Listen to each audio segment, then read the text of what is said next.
তো রোহনদা কেমন আছো? ভালো আছি, তুমি কেমন আছো? অনেকদিন পর দেখা হলো। হ্যাঁ, এই যে এখন দেখছি কোনো পুজো স্টার্ট হবে, তো এই শুনলাম 10 বছর কমপ্লিট। হুম। তো ফার্স্ট কেমন? দেখো, প্রথম থেকে শুরু করে আমাদের এই প্রত্যেক বছর তো আমরা পুজোটা করে থাকি, কালী পুজোটা। এবং পুজোটা আমার একার না, পুজোটা সবাইকে নিয়ে করতে চাই। একদম। ঠিক আছে, যেমনি পুজোটার মধ্যে সবাইকে আমরা ইনভাইট করি। সব আমাদের যারা কাউন্সিলর থাকে, যারা বিধায়ক থাকে, তাদেরকে আমি ইনভাইট করে রাখি। এবং পার্শ্ববর্তী আমাদের পাশে পাশে যে লোক থাকে, যারা মানে বিল্ডিংয়ের লোক আছে, পাশের বিল্ডিংয়ের লোক আছে, সবাইকে একটা নিয়ে আমরা পুজোটা করতে থাকি। তো রোহনদা, একটা কথা আমরা সবসময় জানি, এখানে তোমার পুজোটা সবসময় একটা ইউনিক হয়। তো এবার ইউনিক কি থাকছে? ইউনিক থাকছে এবছর আমাদের প্রতিমা। ঠিক আছে, কেন আমাদের প্রত্যেক বছর শ্যামাকালী হয়, এবছর আমাদের দক্ষিণাকালী করা হয়েছে। হ্যাঁ, এবার বলতে গেলে কেন করা হয়েছে, এবার প্রথম কথা মানে আমার মধ্যে থেকে যে এটা আসলো যে এটা না, এবার ছিল এবার দক্ষিণাকালী করি, কেন সে এক বছর আমাদের ঘরে থাকে, সবচেয়ে বড় কথা। তো তার জন্য এই বছরের আমরা দক্ষিণাকালী করা হয়েছে। এবং সবচেয়ে বড় কথা, আমাদের ঠাকুরের যে সোনার মুকুট থেকে শুরু করে সোনার নেকলেস, যেটা আগের বছর আমাদের ছিল, এবছর আরও অনেক কিছু মানে অ্যাড হয়েছে, আরও কিছু। ঠিক আছে, যেমনি তোমার পায়ের নুপুর থেকে শুরু হয়েছে, তারপর মায়ের টিপ, এবছর মায়ের চোখ মানে আলাদা চোখ টাইপ হয়েছে একটুখানি। তো এগুলো সব কিছু আলাদা আলাদা করা হয়েছে। তো এটা তোমরা কবে প্ল্যান করলে, মানে সবসময় তোমরা তো এক বছর আগে দেখো, plan করো? দুর্গা পুজোর পর থেকেই একটা পুজোর আমেজ লেগে থাকে, অনেক কালী পুজোর। ঠিক আছে, এবার আমাদের মধ্যে সবাই মিলে আমরা যেমন বিক্রম আগরওয়াল আছে, সৌরভ আছে, সন্দীপ আছে, ঠিক আছে, এরা সবাই মিলে আমরা আরও বাপ্পাদিত্য দিয়ে আছে, এটা সবাই মিলে আমরা একটা আমরা পরিকল্পনা করি যে পুজোটা কীভাবে করব। আচ্ছা। ঠিক আছে, এবার মানুষের তো সমস্যা করে তো কোনো কাজ করা যায় না। যেমন দেখতে পাচ্ছ তুমি, 3টে গ্যারেজ রয়েছে, 3টে গ্যারেজকে আমাদের জায়গা দিতে হয় যে এরা গাড়ি বের করতে পারে, তার জন্য এবার আমরা সবাইকে নিয়ে আমরা কাজ করতে চাই, যে মানুষের কোনো অসুবিধা না হোক। একদম। তো তোর পাশেই বিক্রমে দাঁড়িয়ে হ্যাঁ। তো প্রশান্ত দাদা কেমন আছো? আমি ভালো আছি দাদা। তোমার কেমন লাগছে? তুমি তো অনেক দিন থেকেও দেখছো, তো তোমার কি? না, অ্যাকচুয়ালি আমরা নিজে আলাদাভাবে একটা পুজো করতাম, কিন্তু যবে থেকে এখানে এসছে এর সঙ্গে আলাপ হলো, আমি সবসময় এর সঙ্গেই থাকি। এখন আমার ওইখানে ডাকছে, কিন্তু তবু এখন অবধি যাইনি আমি ওইখানে, কেন এর সঙ্গে এমনই একটা ঘনিষ্ঠ হয়ে গেছে এখন। এই পুজোই আমি ভাবি কি এটাই আমার পুজো। নিজে? হ্যাঁ। আচ্ছা, তো তোমার রোহনদার বন্ডিংটা কেমন?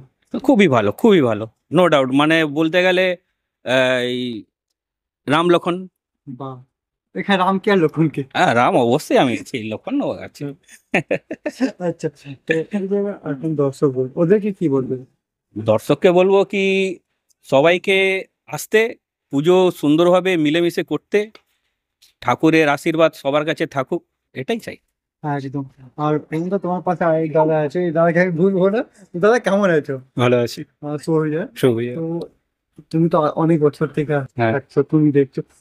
এবার দাদা রোহনদা বলো অনেক কিছু চেঞ্জ হয়েছে, যেমন এটা নিয়ে তুমি কি বলবে? হ্যাঁ, প্রথম তো মায়ের জন্য তো সোনার যে মুকুটগুলো আছে বা যে অলংকারগুলো আছে, ও তো সারা বছরই নতুন নতুন করে চেষ্টা করে।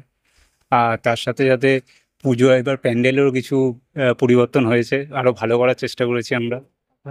আর সবসময় থাকি ওর সাথে, ও সবসময় এ হয়ে চলছে। প্রশ্ন করবো, তোমাদের আর তোমার রোহনদা তো বন্ডিং অনেক হুম। মানে মাঝে কখনো কোনো ঝগড়া করো না? বন্ধু বান্ধবের মধ্যে আমরা প্রায় 16-17 বছর ওটাই বলবো। বন্ধু বান্ধবের মধ্যে এমন কোনো ঝগড়া হয়নি এখনো পর্যন্ত। আচ্ছা, তো এই যে আজকে মার ওপেনিং হচ্ছে পুজো, তো এটা নিয়ে অডিয়েন্সকে কি বলবে? হ্যাঁ, সবাই ও যেমন বলে বা আমরা সবাই মিলে সবাইকে নিয়ে চলি। এবার সবাই আসে, পাড়ায় যে এলাকার মানুষ, এলাকার বাইরের মানুষও আসছে, এবার সবাইকে নিয়েই চলা হয়। এবার সবাই অংশগ্রহণও করে, এগুলো খুব ভালো লাগে আর কি। একদম। তো রোহনদা, তোমার সাথে আরেকটা কথা বলবো, একদম। 2026 আসছে, হুম। সামনে ভোট। আর এখন কোথা থেকে দাঁড়াচ্ছে? এখনো তো দাঁড়ানো কোনো কিছু হয়নি, বা কোনো কিছু এরকম ব্যাপার কিছু নেই। চলছে প্ল্যানটা। প্ল্যান চলছে যে কিছু হতেও পারে। ঠিক আছে, এখন কি হচ্ছে, রোহনদা মানে হতে পারে না, হবে। নিশ্চয়ই, যদি সবার আশীর্বাদ থাকলে নিশ্চয়ই হব। ঠিক আছে, জনগণের আমরা প্রতিনিধিত্ব হিসাবে মানুষের কাজ করি, মানুষের পরিষেবা দেব, নিশ্চয়ই মানুষ আমাদেরকে সাহায্য করবে। যদি আমাদের মনে হয় যে মানুষ আমাকে দাঁড় করাবে বা কোনো কিছুতে মনে করতে পারে, তাহলে সেটা উপর থেকে সবকিছু ঠিকঠাক হবে।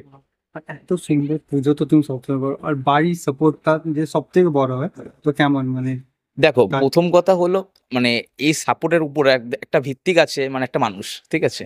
তো প্রত্যেক সময় আমার আমার ওয়াইফ আমাকে সাপোর্ট করে যে তুমি এগিয়ে চলো, আছি। সহধর্মী তো মানে এটাই হয় যে একদম। যেমনি মা হয় তেমনিও মায়ের পরে তো এখন মানে হিসাব বলতে গেলে বউ, ঠিক আছে? তো সবকিছু সব সাপোর্ট থেকেই সবকিছু তৈরি, তো ঠিক আছে? তো আসছে এই প্ল্যান এই বছর তো ওপেনিং হয়ে কে স্পেশাল গেস্ট কে আসছে? স্পেশাল গেস্ট আছে দেবরা চক্রবর্তী এবং তোমার আমাদের নবনিযুক্ত সভাপতি এখানকার গোপালপুর রাজারহাটে হুম। সন্দীপ বাগুই, ঠিক আছে, এবং জয়শ্রী বাগুইরা থাকছে, এবং দমদমের সভাপতি হিসাবে থাকছে পার্থ সরকার এবং পিয়ালি সরকার, তোমার 3 নম্বর বড় চেয়ারম্যান থাকছে। এরা কাল থাকছে কালকে হিসাবে। আচ্ছা, হুম। তো দর্শক বন্ধু কি বলবেন? শুভ শারদিয়া, প্রীতি শুভেচ্ছা এবং দীপাবলি শুভেচ্ছা এবং ছট পুজোর শুভেচ্ছা। সবাইকে অভিনন্দন, ভালো থেকো, সবাই ভালো করে পুজোটা কাটাক। এবং বাজি বা শব্দবাজিগুলো নিষেধ আছে। কলকাতা পুলিশ থেকে এবছর যে আমাদের বাজি মানে যেরকম স্পেসিফাই নির্দেশ করা আছে যে বাজিগুলোকে ঠিকঠাক জায়গায় ঠিকঠাকভাবে শব্দবাজি না করে হুম। এমনি তোমরা যেগুলো বাজি আছে সেই বাজিগুলো, সেগুলো শব্দবাজি নেইগুলো সেগুলো ফাটাতে পারো এবং দেখে শুনে, ব্যাস এটাই হলো কথা। ও, তুমি thank ভালো you. থেকো। একদম, থ্যাংক ইউ। তো কাকিমা কেমন আছো? সুইয়া শুভ দীপাবলি। একদম। তো হুম। অনেক আবার 1 বছর পর দেখা হচ্ছে, হুম, তো কেমন আবার- আছো? ভালো আছি। মা যেরম রেখেছে, মা ভালো রেখেছে, যে সশরীরে এখানে পৌঁছে গেছে। তো কাকিমা আগের বার এদিকে ছিলেন, হুম। এবার এদিকে আছে, এটা নিয়ে কারণ? এটা আগে তো মোটামুটি অনেক বছর আগে আমার বাড়িতে দক্ষিণাকালী পুজো হয়েছিল। হ্যাঁ। তারপরে ও হঠাৎ আবার শ্যামাকালী পুজো করছে। তা জানি না, আমি কিছু জানি না, তবে এইটুকু শুধু বলবো সবই মায়ের ইচ্ছা। তিনি যে রূপে আসবেন আমি সেই রূপে মাকে খুব সনন্দে গ্রহণ করব, এটাই আমার। তো কাকিমা আমি তো মায়ের নিয়ে কথা বলছি, তোমার ছেলে নিয়ে কথা বলছি, রোহন দাদা। তো এই যে রোহন এত ভালো কাজগুলো করছে, এটা নিয়ে কি বলবে? এটাই সবই মায়ের ইচ্ছা। আমি ভাবি তোমার কর্ম তুমি করো মা, একটা গানেই আছে, মায়ের কর্ম মা করছে, ওর কর্ম ও করছে। মা সবাইকে দিয়ে করাচ্ছে, একদম। তার নিজের কারো ইচ্ছা নেই, নিজের কোনো ইচ্ছাতে কোনো কাজ হয় না, মা যা করায় তাই আমরা মেনে নিই। কাকিমা একটু আগে বলছিলে, শুনছিলাম, মানে মাকে নিয়ে তখন কি বলবো, এই যে এবার তো নতুন নতুন আর আমার বায়না। তো ভীষণ ভালো লাগছে মাকে। আগের মাও যেমন খুব মিষ্টি, খুব উজ্জ্বল ছিল, এখন যে মা এসেছে তাও খুব মিষ্টি, খুব সুন্দর। আর গয়না তো প্রতি বছরই মাকে দেয় কিছু না কিছু। হুম। হ্যাঁ, আশা রাখি মা জানি সারা সারা শরীরটা সোনার গয়নায় ও ভরিয়ে দিক। একদম। তো যারা এখন এখন এত সুন্দর সাজানো হচ্ছে, এটা নিয়ে কি বলবো তাহলে? সাজানো তো খুবই সুন্দর হয়েছে, তবে এতে বাড়ির থেকে বাইরে এনে নিতে হয়, প্যাসেজটা ছোট, হুম। আর এই প্যাসেজটাও একটুখানি ছেড়ে দিতে হয়, অনেকের গ্যারেজ ট্যারেজ রয়েছে সেই কারণে। নাহলে প্যাসেজটা যদি আরেকটু পেতো তাহলে মনে হয় প্যান্ডেল আরো সুন্দর করে করা যেত। তো খুব ভালো লাগলো কাকিমার কথা বলে। Thank you. শুভ বিজয় ইন লেট আর শুভ দীপাবলি। হ্যাঁ, কেমন আছো? খুব ভালো আছে, তোমরা কেমন আছো? খুব ভালো। এই এত সুন্দর মায়ের একটা এটা নিয়ে কি বলবো পুজো নিয়ে? দেখো, মা মানেই সুন্দর, মায়ের আলাদা করে বলার কিছু নেই, কিন্তু প্রতিবার আমাদের যেটা স্পেশালিটি, এবার যেটা বললো সবাই যে আমাদের এবছর শ্যামাকালী হয়, এবার হয়েছে আমাদের দক্ষিণাকালী, সেটা ওনারই ইচ্ছা অবশ্যই একদম। যে উনি কি রূপে আসবেন। তো তাই জন্য স্পেশালিটি দক্ষিণাকালী। তো দুটোর সাজ দুরকম, দুজনের গায়ের রং দুরকম, তো সেটা স্পেশালিটি আছে, সাজের মধ্যে ডিফারেন্স আছে।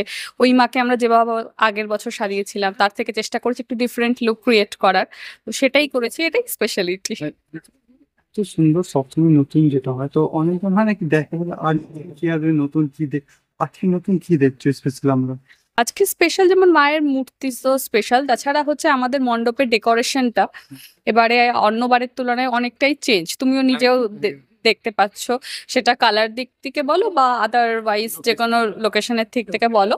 তো সেটাই চেষ্টা করেছি নতুনত্ব রাখার, তোমাদের আশীর্বাদ থাকলে আরো বেশি নতুনত্ব করার চেষ্টা করবো। তো বলছি একটা কথা, আমি দাদার দিকে যাচ্ছি। হ্যাঁ, এখন রিসেন্টলি দাদা 26-এ ভোট, তো দাদাকে সবাই একটা ডিমান্ড আছে, দাদা এটা নিয়ে কি বলবো? দাদাকে সবার ডিমান্ড আছে, এটা অবশ্যই সবার আগে ডিমান্ডটা আমার, যে তুমি ওই জায়গাটা পৌঁছাও, কারণ ওটা আমার সবচেয়ে বড় প্রাউডের জায়গা, এর চেয়ে বড় কোনো জায়গা নেই। তো আমি সেই দিক থেকে সম্পূর্ণ সাপোর্ট করি যে চেষ্টা করো, হয়তো একদিনে হয় না কিন্তু একদিন ঠিক হবে, তো সেটাই চেষ্টা করুক। রিকের কি খবর? রিক তো দেখতেই পাচ্ছ তোমরা, ফোকাস করলে বুঝতেই পারবে, প্রচন্ড দুষ্টু। আর নতুন অ্যাকচুয়ালি এখন কথা বলতে শিখেছে বলে সারা দিন মাথা খেয়ে নিচ্ছে। ওর তো পুজো অনেকদিন আগে থেকেই চালু হয়ে গেছে, ডেলি চলছে, ঘরে বসবেই না। Thank you. Thank you.